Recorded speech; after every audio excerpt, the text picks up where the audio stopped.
तो बहुत सारे लोग फर्स्ट टाइम वोट करने जा रहे हैं। एंड इंडिया में इलेक्शंस कैसे होते हैं, कौन करवाता है एंड कौन ध्यान रखता है कि इलेक्शंस सही से हो रहे हैं या नहीं। Let's see. अगर तुमको लगता है कि ये तो बस इलेक्शन ही है, तो ये 10,000 लोग हैं और ये 1,00,000 लोग हैं और ये 1 करोड़ लोग हैं। एंड ऐसे 140 करोड़ लोग हैं अपने देश में। और इस साल 2024 में अप्रोक्स 60 से 70 करोड़ लोग वोट करने वाले हैं। डैम। अगर तुम्हारी क्लास में किसी एक बंदे को क्लास का लीडर बनना है तो तुम क्या करोगे? देखो, मान लो तुम्हारी क्लास में 55 बच्चे हैं और इनमें से कोई 2 क्लास के मॉनिटर के इलेक्शन में खड़ा हुआ है एंड जिसको भी 27 से ज्यादा वोट मिल गए, वो बंदा तुम्हारी क्लास का इलेक्शन जीत गया है। अब ऐसे ही किसी गवर्नमेंट के हेड को चूज करना है तो इलेक्शंस होते हैं। अब ऑब्वियसली इतने सारे लोग एक पोस्ट को वोट तो नहीं कर सकते, तो इंडिया में लगभग 1 से 1.5 मिलियन लोग एक एमपी को वोट करते हैं, जिसको मेंबर ऑफ पार्लियामेंट कहते हैं। एंड ऐसे पूरे देश में 550 एमपीज है। अब जिस पॉलिटिकल पार्टी को आधे से ज्यादा सीट्स मिल गई, उस पॉलिटिकल पार्टी या पार्टीज का एक कैंडिडेट पीएम बन जाता है। तो देश में ऐसा आप एमपीज को चुनते हैं और फिर वो एमपीज चूज करते हैं कि पीएम कौन बनेगा। That's what's up. तो अब इंडिया में एक रूल है कि किसी भी वोटर को वोट डालने के लिए 2 किलोमीटर से ज्यादा ट्रेवल ना करना पड़े। तो फिर वोटिंग सेंटर्स यानी पोलिंग बूथ हर वोटर की 2 किलोमीटर की रेंज में बनता है। अब इंडिया में इतनी डिफरेंट वैरायटी की लोकेशन है कि पोलिंग बूथ ऐसी क्रेजी जगह सेटअप होता है। जैसे कि केरल में एक गांव है जहां पर डायरेक्ट रोड से नहीं जाया जा सकता। वहां पर मतदान केंद्र सेटअप करने के लिए 2 खड़े पहाड़ चढ़कर ऐसा ब्रिज क्रॉस करने के बाद 3600 सीढ़ीज नीचे उतरकर वोटिंग सेंटर बनाया जाता है। एंड हिमाचल प्रदेश में तो 15,000 फीट ऊपर एक छोटे से गांव में पोलिंग स्टेशन बनाया जाता है ताकि किसी वोटर को ट्रेवल ना करना पड़े। एंड 2019 में तो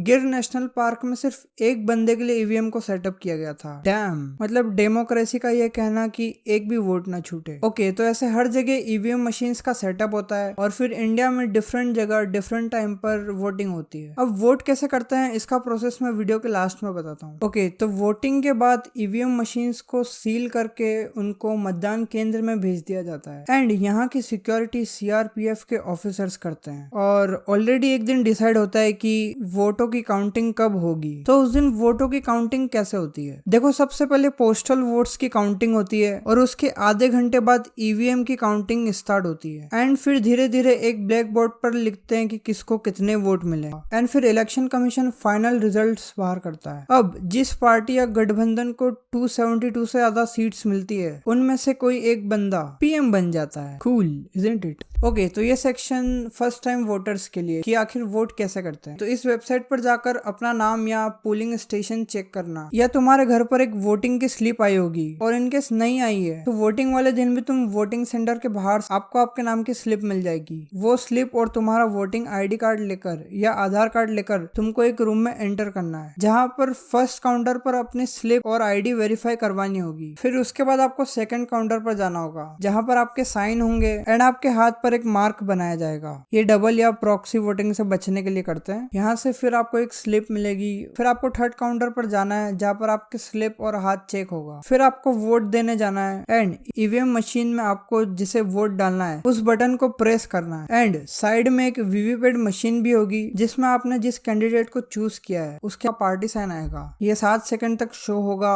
और आपका वोट डल चुका है। कॉन्ग्रेचुलेशंस।